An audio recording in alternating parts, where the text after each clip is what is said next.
Hello and welcome to episode 23 of the Heart of Markness podcast. I had just recorded the first 8.5 minutes and before I went into the first song, and I realized that upon listening to it, that I had not selected this wonderful, wonderful microphone that I was gifted by a friend as the input, but rather my shitty laptop mic. And I listened to the playback and it sounded like a laptop microphone. And I realized I had to scrap it and start over, which made me angry. Very, very angry. But that's all right, because I'm not angry anymore, because I have you to talk to. Hello, Internet world. Episode 23, Heart of Markness podcast. I don't know how many it's been, but I haven't skipped a week in a long time, and I don't plan on doing so. This episode is a little more, slightly more esoteric than the rest, than what we've been listening to lately, in that it's a Jimmy Page episode, Jimmy Page with Aerosmith specifically, and even more specifically, Jimmy Page and Aerosmith at the Marquee Club on August 20th, 1990. It's not bad at all. Jimmy's fine. It's just, Aerosmith. It's Cheese Whiz. If you like Cheese Whiz, you'll like it. I like it in that it's a novel jamming session that Jimmy had with a band that's a solid band. And I'm including it because there's some really good tracks. There's excellent audio. And there's actually plentiful video. There's almost the whole show on video on YouTube all over the place. So if you just get on there and Google Jimmy Page, Aerosmith, Marquee Club, you can watch all of this unfold in glorious 480p. So do that if you like it, but not now or not while you're driving. But for now, let's talk about what happened. First of all, why is he jamming with Aerosmith? Well, 2 days prior to this, on August 18th, I believe, Aerosmith played the Castle Donnington Festival, which is, or was, I don't know if it still goes on. It's in England, and it is basically a heavy metal Coachella.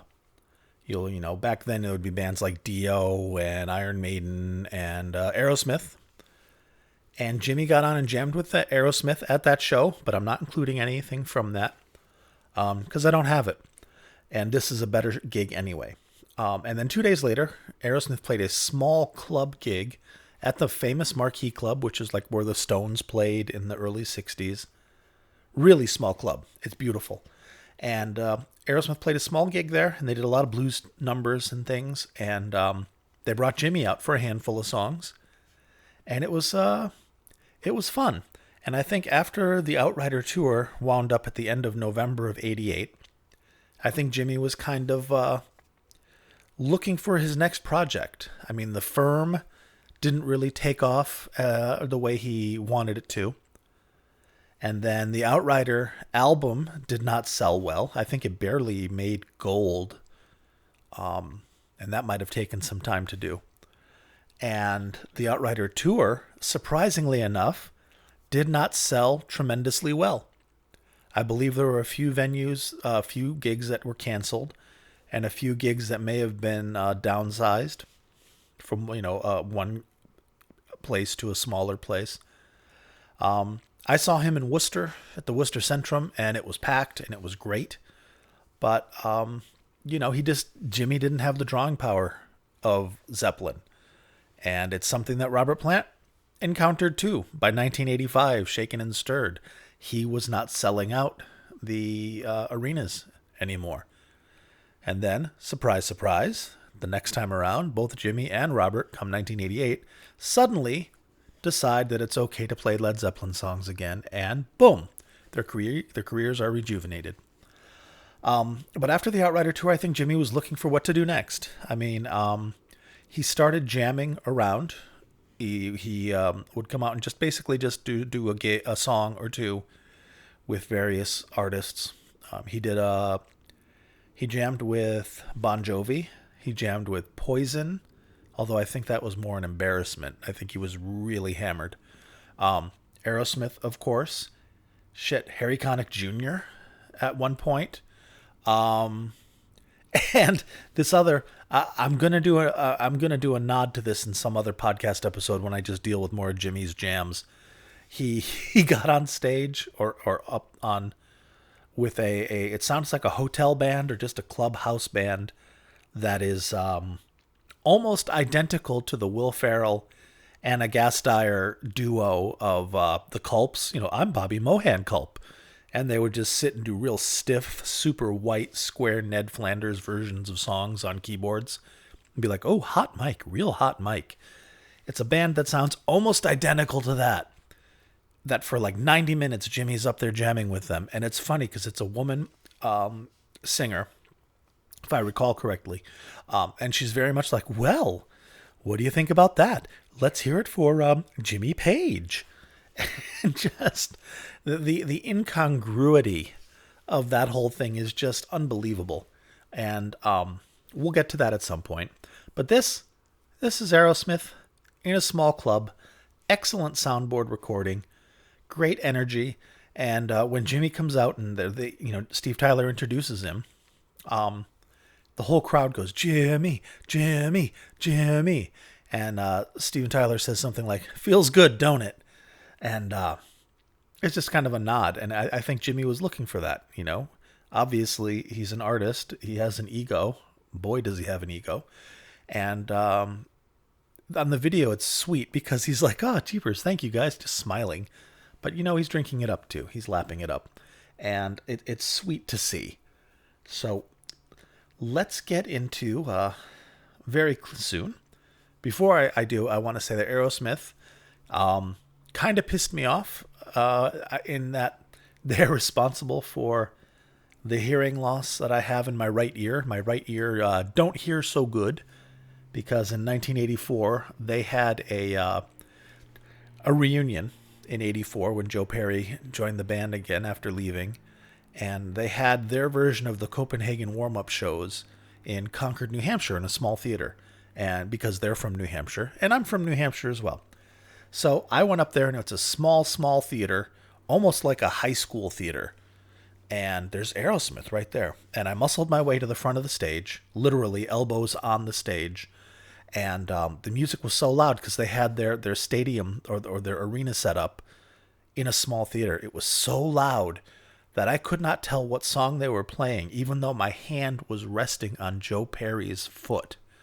I couldn't tell what song they were playing until I could figure it out by trying to figure out the rhythm that was just concussing in my chest. It was fucked up. But in any case, whatever.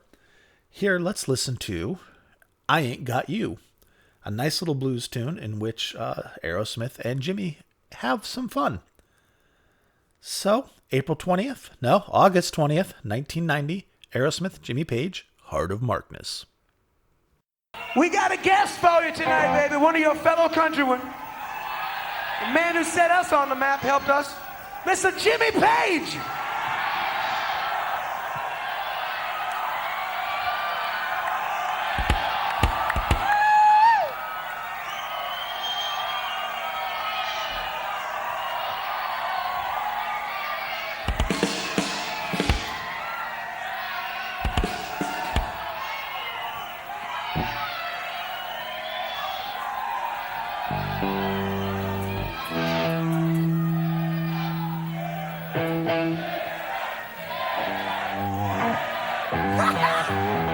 It feels good, don't it?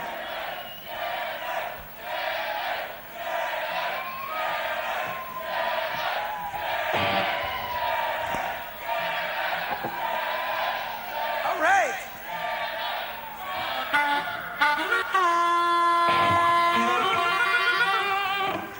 Mr. Kramer.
Jimmy and the boys are here this afternoon. We wrote a little song for you entitled, As Long As I Got a Face, You Got Someplace to Sit. It goes like this. Steven Tyler's stagecraft. He's kind of America's David Coverdale. Take that as you will. Fun, right? Fun song, fun band. Aerosmith is a fun band. They just, aren't geniuses like Zeppelin, so... I kind of make I've said for years that Zeppelin's 1980 tour was like at an Aerosmith level, and that it was good, it was fun, but there wasn't much that was, oh my God, that was amazing. Which, I mean, that's what Zeppelin is known for. But that's neither here nor there. What we are talking about is Aerosmith. And what they're going to play, or what I'm going to play you now, which is the next song they played, is a deep cut Yardbirds song called Think About It. I believe it's from their Little Games album, which was the album that they did just with Jimmy after Jeff had left. And it was the Yardbirds' last album before they broke up in like May of '68. So it's kind of a psychedelic, it's a psychedelic song. It's not the greatest song in the world. It's fun. It's cool. And it's really cool to hear them play it. You don't hear that song anymore. Jimmy never played it. So it's cool to have Aerosmith go into that deep cut and play it and pull it off. And it's fun. So here you go. Little known deep cut Yardbirds song. Think About It. Which I think, it morphed a little bit into a more dazed and confused area with Zeppelin. Some of that vibe. So think about it. Aerosmith, Jimmy Page, Yardbirds, Sun, Moon, Stars, Heart of Markness. Enjoy it, guys.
And there we go. Not bad. Cool little Yardbirds tune. If you look it up and listen to it, it sounds just like that, but more 60s and lame. I guess what doesn't have me fired up about this is Joey Kramer's drumming. He does nothing for me as a drummer. He's fine. I mean, he's a good drummer. He's that Walk This Way. That's tight. But he just doesn't have any oomph for me. Obviously Aerosmith is hugely successful and has been for almost 50 years. Jesus Christ. And Steve Tyler still has the pipes in his 70s. So, I can't throw stones. Aerosmith isn't my band. Led Zeppelin is. Although, I've run into Steve Tyler way more than I've run into Jimmy Page. Because, as I've said, they're from New Hampshire. I'm from New Hampshire. Steve Tyler grabbed my hand at that aforementioned Aerosmith show where I went deaf. His sweaty, gross monkey knuckles, I'll still remember. They were not sober yet, by the way.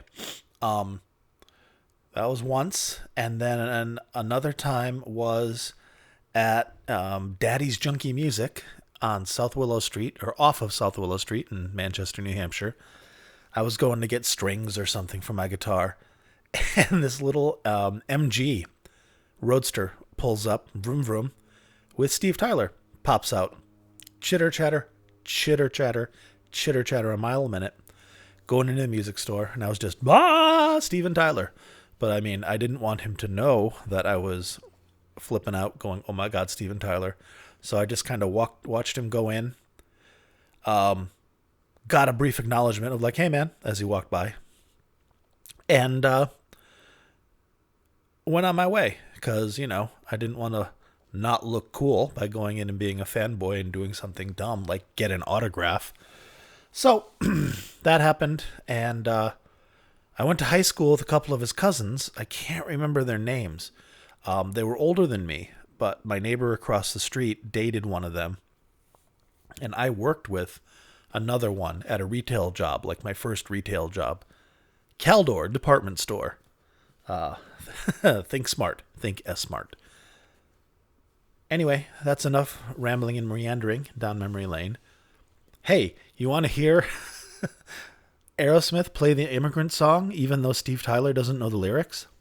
Of course you do. Jimmy plays, pretty decent solo. The song's played well. It's got balls. It's the Immigrant Song. Steve Tyler has the pipes for it, without question. He just, he doesn't know the words. So you just hear a lot of, which is kind of funny. But, whatever. So here it is, the last track, Immigrant Song, August 20th, 1990, Aerosmith und Jimmy Page. And once again, Heart of Markness.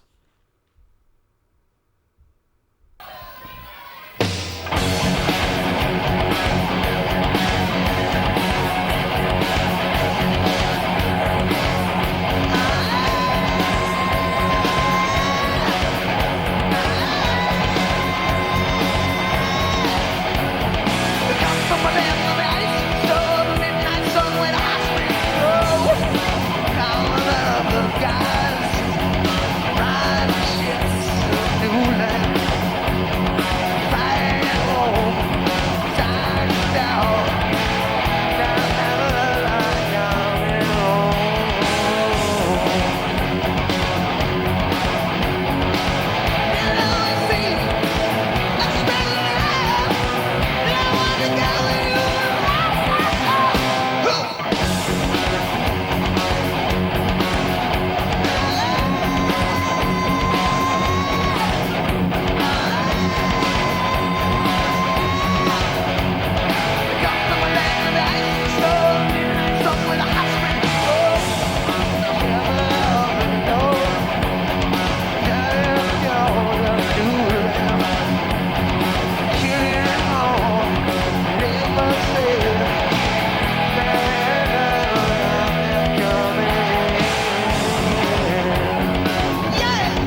Ah, shit. Thank you. Jimmy. Well, the band was good. The band knew the song they were playing. Steven didn't necessarily know the words, but it was fun. It was good. I liked it. And the band then go into Train Kept a Rollin', or Stroll On, as the Yardbird version of it. And it's good. Train Kept a Rollin' is just so throughout all of Jimmy's career that I did not include it because it's like, you want to hear another Train Kept a Rollin'? Jesus Christ. So I tried to make it interesting. But I will have this show up. And by the way, I have uploaded almost all the shows now and shared the links in the Facebook group, which you're a member of, correct? And I'll continue to do so and organize that and disseminate that stuff better now that I'm getting my feet under me more. And you guys are a big part of that. Thank you so much. Thank you for, tweeting, following me on Twitter and tweeting me. I've got friends that I've made on Twitter that I would have never made. And the Facebook group, I think 3 or 4 more people joined that this week, maybe even more. So thank you. So you can, on Twitter, Heart of Markness, Facebook group, Heart of Markness, heartofmarkness.com, which is still disappointing, and but coming along. And once I get up to speed, it just takes longer to do a blog post than it does to tweet or drop something in Facebook. And that's just the sad truth. And I'm a lazy fuck, so sorry. However, the podcasts have been coming. Have not missed a week yet in I don't know how many weeks. How many weeks?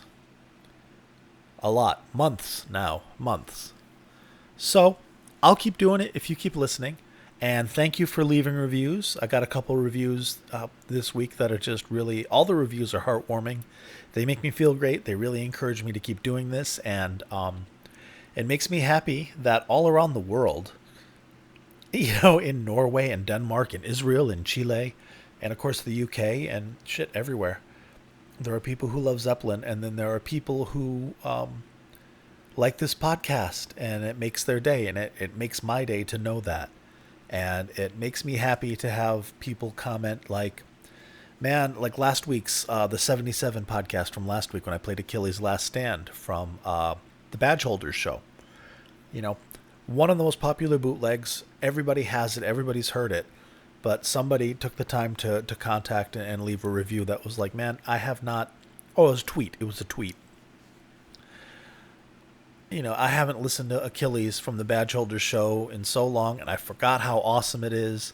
Thank you for bringing that back and bringing that to my attention. Because, I haven't played anything other than the Jimmy stuff. The Jimmy stuff can get pretty esoteric and are deep cuts. But the Zeppelin stuff is, I haven't played any shows or any songs that any even casual live Zeppelin fan hasn't heard. These are the first things that anybody gets. So it's nice to hear some of the old timers be like, hey, thanks for reminding me how awesome Blueberry Hill is, or how awesome that Achilles' Last Stand was. And it touches my heart. And the whole point of this whole show is to bring joy, to hopefully make some people, or at least one person, go, wow, holy shit, that was amazing. And I hope somebody liked this today. Aerosmith is good. They're just not my band. So this was a good one. Next week, I think I'll go back to Zeppelin because, I don't want to do Jimmy for too long because it's a smaller audience and I'm trying to grow the podcast. And it is growing. Every week there's more and more listeners on more and more platforms. And I'm trying to hold up my end by being more and more professional. I've got this wonderful mic set up so I don't sound like I'm just screaming into a wax cylinder. Yeah, thank you guys very much. And if you can please take the time to leave me a review, even if it's just leaving some stars, whatever platform you're hearing me on, Google Play, iTunes, Stitcher, Podbean, any of that, whatever you're hearing me, if you can take the time to leave me a little review, I'll be very, very grateful. It helps. It helps me show up in search engines. It helps people who like Zeppelin and like classic rock and like Jimmy Page find me. Because the more reviews, the higher up I show in the search listings. And right now, I'm not showing up really. I have to do some shit on the Apple side of it to add meta tags and things like that, I realize. So that's on me. Part of it. But you still have to leave a review. Please. Does me a world of good. Does everybody a world of good. Makes the world a better place. So, we're coming up on 32 minutes. Heard 3 songs. Jimmy Page, Aerosmith. Good stuff. And next week, I think we'll go back to good old Led Zeppelin before we do some deeper dives into Jimmy's career. Thanks a lot. Thank you very much. Thank you, thank you, thank you, thank you, thank you. You make me happy. I hope this makes you happy. And I'll talk to you next week. Bye-bye.